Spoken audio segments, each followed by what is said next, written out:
Hello physios, welcome back my channel Believe in Therapy. I am Neha and today discuss about of the differences between impairment, disability and handicap. क्योंकि बहुत सारे students होते हैं जिनका हमेशा doubts रहता है, हमेशा वो कंफ्यूज होते हैं कि what means of the impairment, disability and handicaps. So आज आपके सारे डाउट्स हैं वो सारे क्लियर हो जाएंगे। वीडियो को लास्ट तक ज़रूर देखिएगा। चैनल पे नया है तो प्लीज़ चैनल को सब्सक्राइब कर दीजिएगा। नेक्स्ट वीडियो में हम इसके डिसेबिलिटी मॉडल्स भी लेके आएंगे। तो फर्स्ट हम समझते हैं means of the impairment.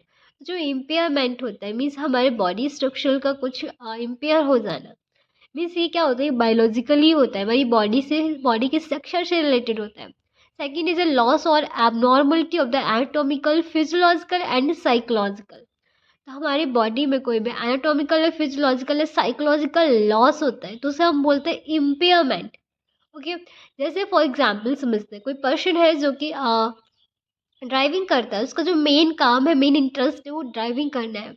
Suppose उसका एक्सीडेंट हो जाता है तो एक्सीडेंट होने की वजह से उसके पैर का एम्पुटेशन करना पड़ता है, उसके पैर को कट करना पड़ता है। जैसे कि पर्सन जो अपना पैर को लॉस्ट कर देता है उसकी वजह से उस जो उसमें चेंजेस आए, मीन्स एटोमिकल चेंजेस आ गए उसकी बॉडी में, तो उसे हम बोलेंगे इम्पेयरमेंट।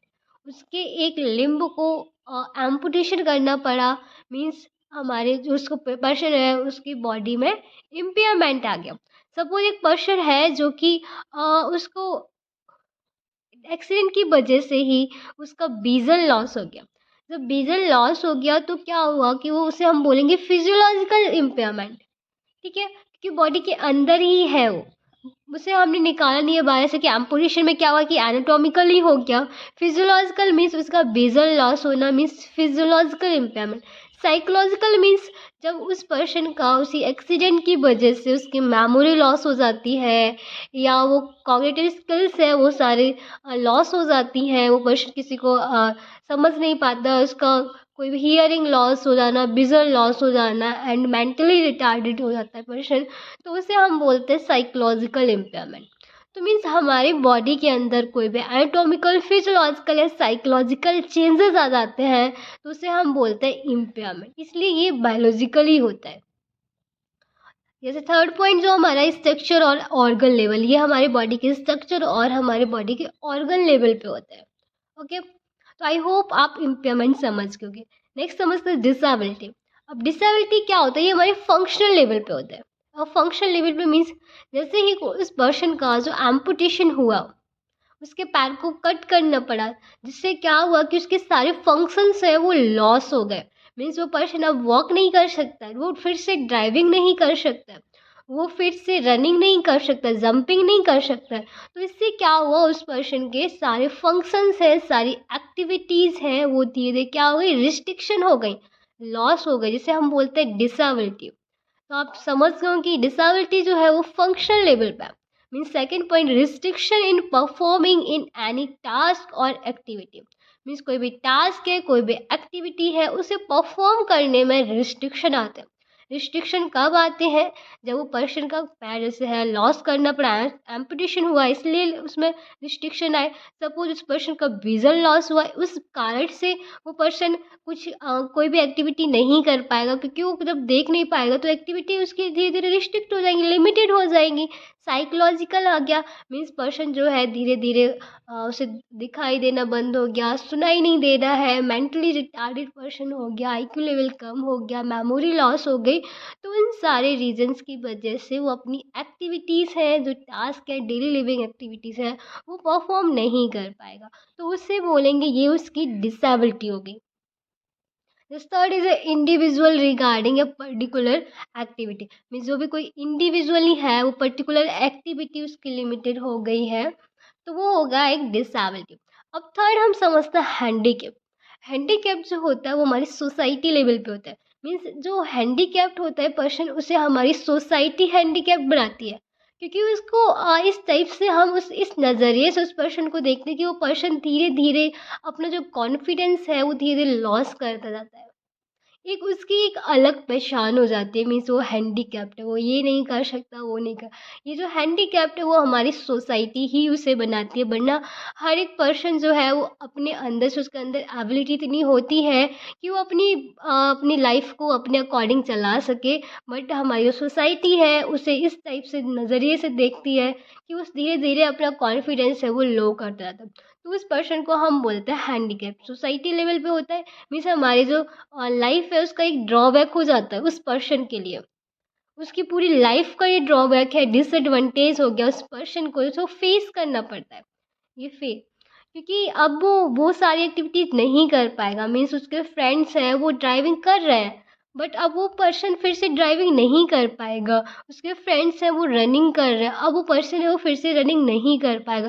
तो ये उसकी लाइफ का एक डिसएडवांटेज हो गया, एक ड्रॉबैक हो गया, जो कि वो पर्सन दोबारा अब नहीं कर सकता। और धीरे धीरे वो अपने ही आप धीरे धीरे कॉन्फिडेंस उसका होता है वो लो होता जाता है, और वो सोसाइटी में इंटरेक्ट करना, सोसाइटी से कम्युनिकेशन बनाना धीरे धीरे कम करता जाता है। Next is society level feeling a role in life like other are doing. Mean जो हमारी सोसाइटी होती है वो ही इस चीज़ को आप फील कर, मीन्स जो कि अनदर पर्सन है वो सारे काम कर रहे हैं, बट हमें उसमें पार्टिसिपेट नहीं करने देते हैं। सपोज जैसे जो विजन लॉस वाला कोई पर्सन है आपके आपके सामने आता है, तो क्या आप उसे कोई ऐसा काम देंगे जिस बोलेंगे कि क्या ये राइटिंग टाइप राइट कर दूँ?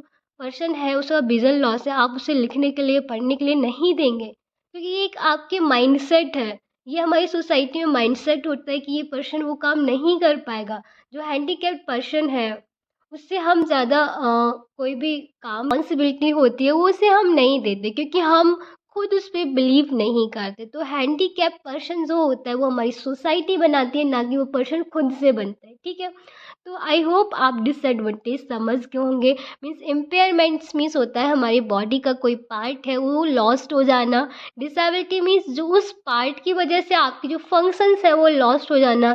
हैंडीकैप्ड मीन्स हमारे जो लाइफ है उसका डिसएडवांटेज होना। मीन्स एक एक वर्ड बोलते हैं कि परिवार पे ही अपने एक बोझ सा बन जाना। ये पर्सन का थॉट होने लगता है धीरे धीरे, तो वो हैंडीकैप पर्सन हो जाता है। ओके, तो आई होप आप यहाँ तक सारे पॉइंट समझ गए होंगे और डिफरेंसेस भी अच्छे से समझ गए होंगे, क्योंकि जो इम्पेयरमेंट होता है वो हमेशा हमारी बायोलॉजिकली होता है, हमारी स्ट्रक्चरल पे डिपेंड करता है। डिसेबिलिटी होती है हमारी फंक्शन से रिलेटेड होती है, means loss of function. And handicap जो होता है वो हमारी सोसाइटी लेवल पे होता है। तो ये आप एग्ज़ाम में अच्छे से इसे और अच्छे से बढ़ा के लिख सकते हैं और एग्जाम्पल्स दे सकते हैं। जैसे कि फॉर एग्जाम्पल एक और समझते हैं कि एक 15 ईयर्स ओल्ड मेल पेशेंट है जो कि हाइपरटेंशन का है और जो सफ़र कर रहा है फ्रॉम द स्ट्रोक। तो इससे क्या हुआ, स्ट्रोक होने की वजह से उसका जो राइट साइड हेमिप्लेजिया हो गया, राइट साइड की बॉडी है वो वर्क नहीं कर रही है, अपर लिम एंड लोअर लिम। तो जो हाइपरटेंशन की वजह से क्या हुआ, उसके ब्रेन डैमेज हुआ। ब्रेन डैमेज होने के बाद स्ट्रोक हुआ। तो जो ब्रेन डैमेज हुआ मीन्स उसका क्या हो गया, ये इम्पेयरमेंट हो गया। अब ब्रेन डैमेज हुआ इससे कि हमारे फंक्शनल लिमिटेशन हो गए, और फंक्शनल लिमिटेशन में क्या आया कि हमारे राइट साइड पैरालिसिस हो गया, जिससे कि वो पर्सन है वो उसकी जो एबिलिटी थी राइट साइड के लिप्स की एबिलिटी हो गई, लिप्स हमारे लिम्ब की, right side limb, hand and leg, तो उसकी भी जो एक्टिविटी है वो धीरे धीरे लिमिटेड हो गई। तो ये उसकी क्या हो गई, डिसेबिलिटी। एंड धीरे धीरे क्या हो कि वो वर्क करना उसमें इनेबल हो गया।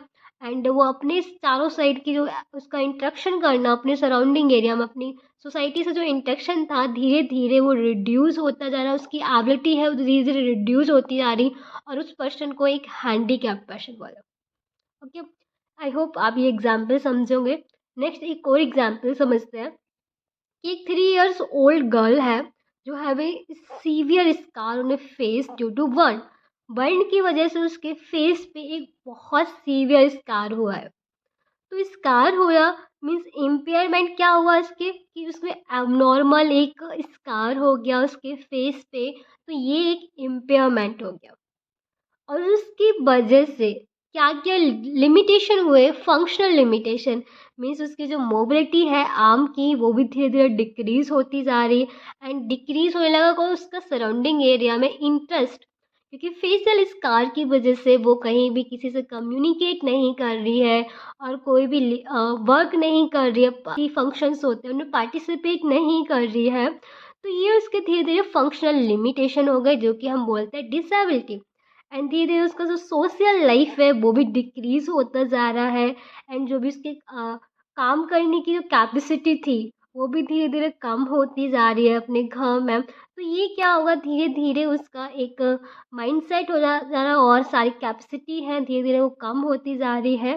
और सो एक और एग्जाम्पल समझते हैं, 40 ईयर्स वोमेन विथ लैप्रोसी। एक 40 ईयर्स की वोमेन है जो कि लैप्रोसी हुआ है उसे, और लैप्रोसी होने की वजह से उसके जो टिश्यूज़ हैं वो धीरे धीरे लॉस होने लगे, हैंड एक्सट्रीमिटीज़ की। टिश्यू लॉस होना मीन्स इम्पेयरमेंट हो गया।